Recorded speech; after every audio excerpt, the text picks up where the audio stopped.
22वें पारे के बिल्कुल शुरू में अल्लाह तबारक व तआला ने अज़वाज मुतहरात से खिताब किया है और सारी उम्मत की ख़वातीन को समझाया है। खास मकाम में समझने वाला अल्लाह करीम ने बिल्कुल शुरू में कहा कि ए महबूब अलैहिस्सलाम की बीवियों, आपका मकाम लोगों में से जरा इम्तियाजी है, सो तकवा इख्तियार करो, गैर महरम मर्दों के साथ नरम लहजे में बात न करो।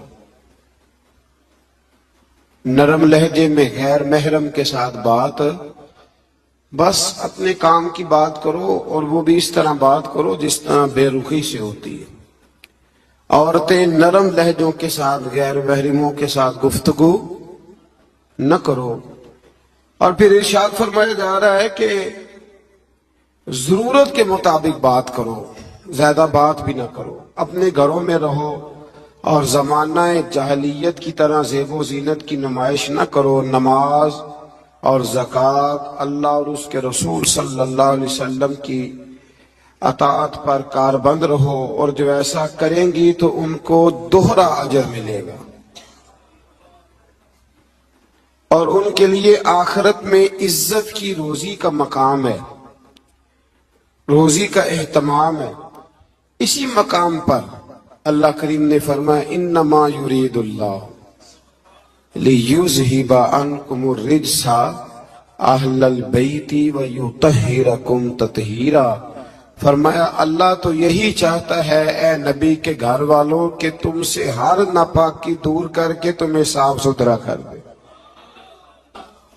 फरमाया अल्लाह तो यही चाहता है कि तुमसे हर नापाकी दूर करके तुम्हें, पीछे किसका जिक्र हो रहा था?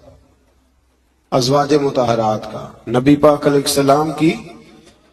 तो ये जिक्र ही, ये आयत तज़किरा ही अज़वाज के तज़किरे में आया। बहुत सारे लोग कहते हैं अहले बैत में बीवियां शामिल ही नहीं, ये सिर्फ हुजूर अलैहिस्सलाम कि वो अहले बैत है जो हजरत अली, सैयदा फातिमा और उनकी औलाद है। वो खुदा के बंदे, जब आपसे पूछा जाता है घर वालों का क्या हाल है तो बीवियां मुराद होती हैं कि नहीं? जब पूछा जाता है कि घर वालों का क्या हाल है, सिर्फ बच्चे मुराद होते हैं कि बीवी भी मुराद होती है? तो ये अजीब फलसफा है कि यहाँ लोग क्या करते हैं, कहते हैं सिर्फ अहले बैत से हुजूर सल्लल्लाहु अलैहि वसल्लम के औलाद मुराद है, बीवियां मुराद नहीं। तो ये सिरे से बात ही दुरुस्त नहीं है। जब अहले बैत की बात होगी तो हुजूर की सारी अज़वाज अहले बैत में शामिल, ये समझ ले बात। चूंकि यहाँ तज़किरा ही अज़वाज मुतहरात का चला आ रहा है। फिर इससे आगे आयत नंबर 35 में मोमिन मर्दों और औरतों की इकट्ठी सिफात का बयान है। अल्लाह तबारक व तआला ने फरमाया कि मोमिन मर्द इताअत शियार होते हैं, सदाकत शियार होते हैं, सब्र और रज़ा का पैकर होते हैं।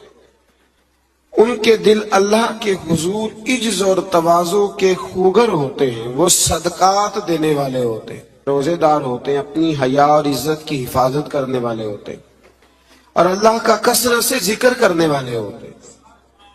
और उनके लिए अल्लाह ने बख्शीश और अजरे अजीम की नेमतें तैयार की हुई।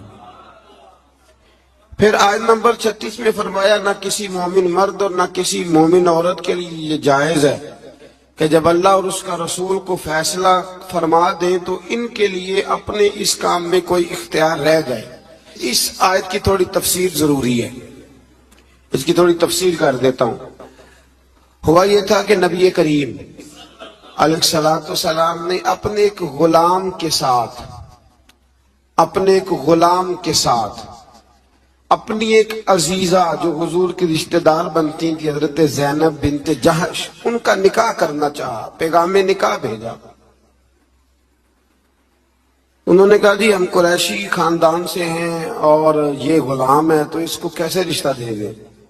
हालांकि हुजूर ने पैगाम भेजा था, इतने बड़े हम हो के तो एक गुलाम को रिश्ता दे दे। तो अल्लाह ने हुक्म दे दिया, फरमाया जब रब रसूल हुक्म दे तो तुम्हें इख्तियार ही कोई नहीं।